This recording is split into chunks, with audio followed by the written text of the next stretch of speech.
नमस्कार दोस्तों, स्वागत है आपका हमारे चैनल में। दोस्तों, मैं आज आपके लिए बहुत ही सुंदर और प्रेरणादायक एक पौराणिक कहानी लेकर के आई हूँ। भगवान श्री राम के अवतार के पहले की कहानी है। दोस्तों, अगर वीडियो अच्छी लगे तो दिल से लाइक कीजिएगा और अपने हित मित्र और दोस्तों को शेयर कीजिएगा और चैनल पर नए हैं तो सब्सक्राइब जरूर कीजिएगा। यह एकदम फ्री है। दोस्तों, आपके एक सब्सक्राइब से हमें प्रेरणा मिलती है, हमें खुशी मिलती है, तो ज़रूर कीजिएगा। तो चलिए चलते हैं कहानी की तरफ। भगवान श्री राम के अवतार लेने से पहले की बात है, जब एक अज नामक भील के घर एक बेटी ने जन्म लिया था। अज अपने कबीले के मुखिया भी थे। उसका नाम श्रमणा रखा गया और एक दूसरा नाम सबरी भी रखा गया। सबरी की माता का नाम इंदुमती था, जो अपनी पुत्री को बहुत ही प्यार करती थी। सबरी के पास बहुत ही बड़ा गुण था। वह पशु पक्षियों की भाषा समझती थी, इसलिए वह बचपन से ही जंगलों के पशु पक्षियों से घंटों बातें किया करती थी। जब सबरी की माताजी उन्हें ऐसा करते देखती तो बड़ी हैरान होती, पर कुछ समझ नहीं पाती। कुछ समय बाद एक साधु जी ने सबरी के परिवार वालों को बताया कि ये लड़की आगे चलकर एक बहुत बड़ी सन्यासिनी बन सकती है। जब यह बात परिवार वालों ने सुनी तो सबरी के पिता ने सबरी का विवाह तय कर दिया। जैसे ही शादी का दिन नजदीक आया तो घर वालों के एक काम के चलते सबरी के मन में बहुत ही बड़ी उथल पुथल मच गई। हुआ यूं कि शादी में बारातियों को खिलाने के लिए बहुत सारी बकरियों को सबरी के पिता अपने घर पर ले आए। एक दिन सबरी ने अपनी माँ से पूछा कि माताजी, इतनी सारी बकरी हमारे घर पर क्यों लाई गई हैं? तो माता ने कहा कि बेटी, तुम्हारा विवाह होने वाला है, इसलिए इन बकरियों को बलि देने के लिए लाया गया है।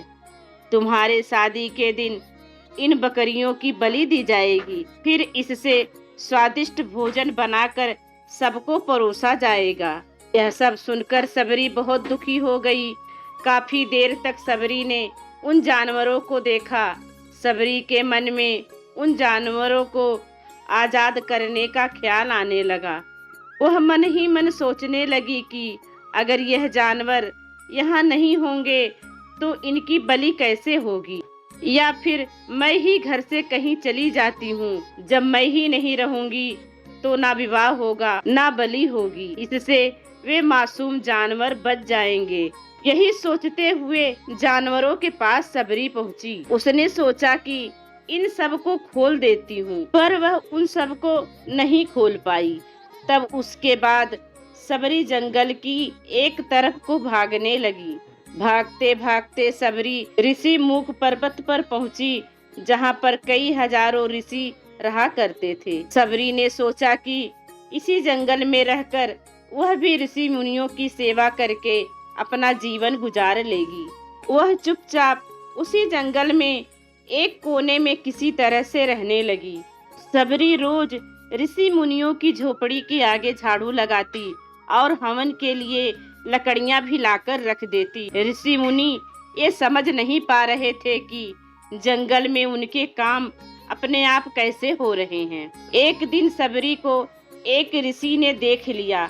तब ऋषि ने उससे पूछा कि तुम कौन हो और यहाँ जंगल में क्या कर रही हो? जैसे ही सबरी ने बताया कि वह अज नामक झील की लड़की है, वैसे ही ऋषि मुनियों ने उसे खूब डांट लगाई। चूँकि सबरी को इस बात का बिल्कुल पता नहीं था कि जात छोटी बड़ी होती है और उसे ऋषियों द्वारा अपमान सहन करना पड़ेगा। इतना सब होने के बाद भी सबरी हर ऋषियों मुनियों के दरवाजे पहुंचती और उनके द्वार पर झाड़ू लगाकर उनसे गुरु दीक्षा देने के लिए कहती, पर हर कोई सबरी को उसकी जाति की वजह से अपने आश्रम से भगा देता।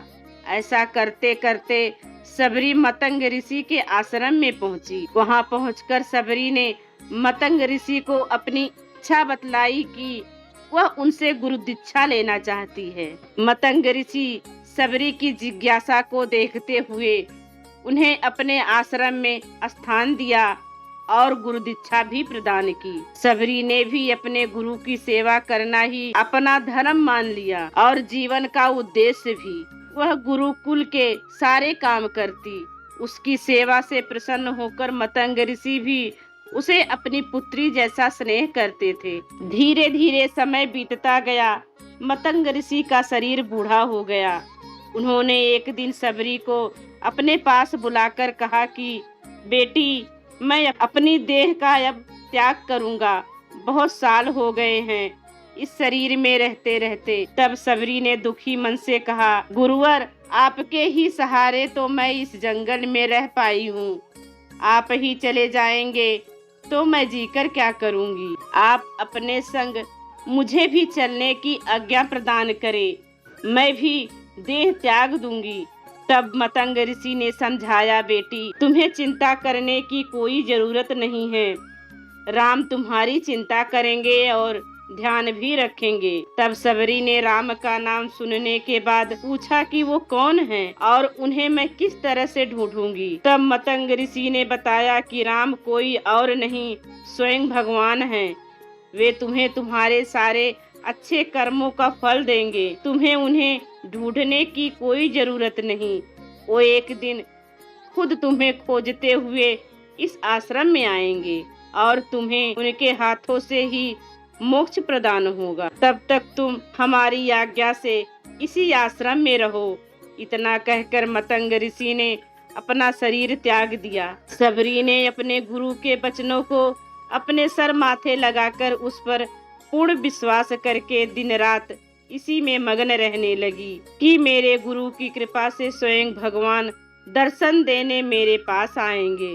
चूंकि गुरु जी ने कहा था कि भगवान स्वयं आएंगे, पर समय नहीं बताया था, इसलिए सबरी रोज भगवान राम के आगमन की तैयारी के लिए बाग से अच्छे अच्छे फूल लाकर पूरा आश्रम सजाती और भगवान के लिए बेर तोड़ कर लाती, इस भाव से कि कहीं बेर खट्टे ना हो। बेर चुनते हुए सबरी उन्हें चख लेती थी ताकि वह भगवान को सिर्फ मीठे मीठे बेर दे। अब तो सबरी के जीवन का एक ही उद्देश्य हो गया, सुबह उठकर झाड़ू लगाना, रास्ते और आश्रम को फूलों से सजाना और चखकर मीठे बेर लाना। इसी इंतजार में कई साल बीत गए। शरीर एकदम वृद्ध हो गया, पर सबरी को अपने गुरु के वचन पर पूरा विश्वास था कि गुरु जी ने वरदान दिया है और इस आश्रम में रुककर भगवान राम का इंतजार करने का आदेश दिया है। तो सबरी गुरु के आदेश को मानकर अपने नित्य नियम में लगी रही। एक दिन आश्रम के पास के ही तालाब में सबरी पानी लेने गई। तभी पास के एक ऋषि ने उसे अछूत कहते हुए वहां से जाने के लिए कहा और एक पत्थर भी मार दिया। वह पत्थर सबरी को लग गया और खून भी बहने लगा और बहते हुए खून की बूंद उसी तालाब के पानी में गिर गई। तभी पूरा तालाब का पानी खून से लाल हो गया। यह सब होता देखकर ऋषि ने सबरी को भी डांटा और कहा भी, पापिन, तुम्हारी वजह से पूरा पानी खराब हो गया है। रोज ऋषि उस पानी को साफ करने के लिए अपनी कई तरह के तंत्रों मंत्रों का प्रयोग करते, पर सारे जतन करने के बाद भी उस तालाब का पानी पहले जैसा नहीं हुआ। फिर उन्होंने गंगा जैसी कई पवित्र नदियों का जल भी उस तालाब में डाला, फिर भी तालाब का पानी साफ नहीं हो पाया। कई सालों की कोशिश के बाद भी कुछ काम नहीं आया। तब ऋषि ने थक कर कोशिश करना ही छोड़ दिया। आखिर वह शुभ समय आ ही गया जब एक पूर्ण गुरु की बातों को सच करने के लिए भगवान श्री राम अपने भाई लक्ष्मण के साथ उसी तालाब के पास पहुंच गए। ऋषियों ने श्री राम को पहचान लिया। तब प्रभु को वहां देखकर ऋषियों ने तालाब के पानी साफ करने के लिए भगवान को तालाब में चरण डालने की विनती करने लगे। उनकी विनती पर भगवान राम ने उस तालाब के पानी को रक्त में बदलने की कहानी पूछी। तब ऋषि ने सबरी को पत्थर मारने वाली सारी बात बता दी। उसके बाद ऋषियों ने कहा कि वह महिला ही अपवित्र है, छोटी जात की है, इसलिए ये सब कुछ हुआ है। तब भगवान श्री राम ने ऋषियों को समझाते हुए कहा कि यह सब आप लोगों के दुर्व्यवहार के कारण हुआ है। माता सबरी को इस तरह से कटु वचन बोलकर आप लोगों ने उसे ही नहीं बल्कि मेरे दिल को घायल किया है। इसी घायल दिल के रक्त का प्रतीक यह तालाब का पानी लाल है। आगे से भगवान श्री राम जी बोले, कहाँ है वह माई, मैं उनके दर्शन करना चाहता हूँ। तब ऋषि मतंग ऋषि के आश्रम की तरफ इशारा करके कहते हैं, प्रभु वह माई इसी आश्रम में रहती है। तब भगवान श्री राम भाई लक्ष्मण के साथ मतंग ऋषि के आश्रम में पहुँचते हैं। भगवान राम को देखकर सबरी बहुत प्रसन्न हो जाती है और कहती है कि हमारे गुरु जी के वचन सत्य हो गए, आज हमारा मनोरथ पूरा हो गया। और भगवान से प्रार्थना करती है कि हे प्रभु, आप हमारे गुरु के आश्रम में पधारने की कृपा करें। भगवान भी माता सबरी के साथ खुशी खुशी चल दिए। वह भगवान राम को भोग लगाने के लिए बेर को चक चक कर दिए जा रही थी और भगवान राम उन बेरों को उतने ही चाव से खाए जा रहे थे। यह सब देखकर ऋषि मुनि सब हैरान थे। उधर लक्ष्मण ने कहा कि भैया, ये बेर जूठे हैं, इन्हें आप कैसे खा सकते हैं।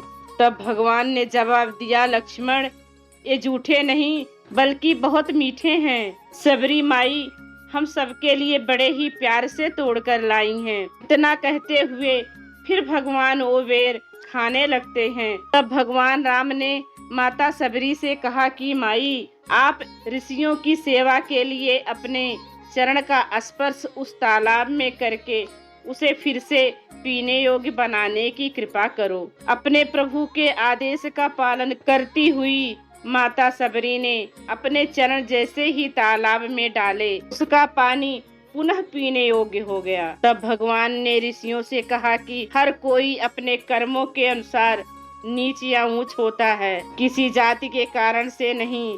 संसार में भगवान ने सिर्फ इंसान बनाया है, मनुष्य बनाया है। इस संसार में आकर लोग अलग अलग जाति धर्म पैदा कर लेते हैं। ऋषियों मुनियों ने तब माता सबरी की जय जयकार की और फिर भगवान श्री राम ने माता सबरी से कहा कि आप मुझसे जो चाहे मांग सकती हो। तब माता सबरी ने कहा कि हे प्रभु, मैं अपने सतगुरु के कहने पर आज तक सिर्फ आपके दर्शन के लिए जी रही थी। अब जैसा मेरे सतगुरु ने कहा था कि राम ही तुम्हें मोक्ष प्रदान करेंगे, तो आप मेरे सतगुरु के वचन को पूरा करें। प्रभु, आप मुझे मोक्ष प्रदान कीजिए, मैं अपना शरीर आपके सामने ही त्यागूं। यह कहते हुए माता सबरी ने अपना शरीर त्याग दिया। भगवान राम ने अपने हाथों से उनका अंतिम संस्कार किया। इस तरह से मतंग ऋषि के बात सच साबित हुई और माता सबरी को भगवान श्री राम के दर्शन भी हुए। तभी से भगवान राम को माता सबरी के राम भी कहा जाने लगा। इसीलिए सच कहा है कि सच्चे गुरु की कही बात सदा सच ही साबित होती है। बस जरूरत है तो शिष्य को उस पर विश्वास करने की। जय श्री राम, जय माता सबरी, जय मतंग ऋषि।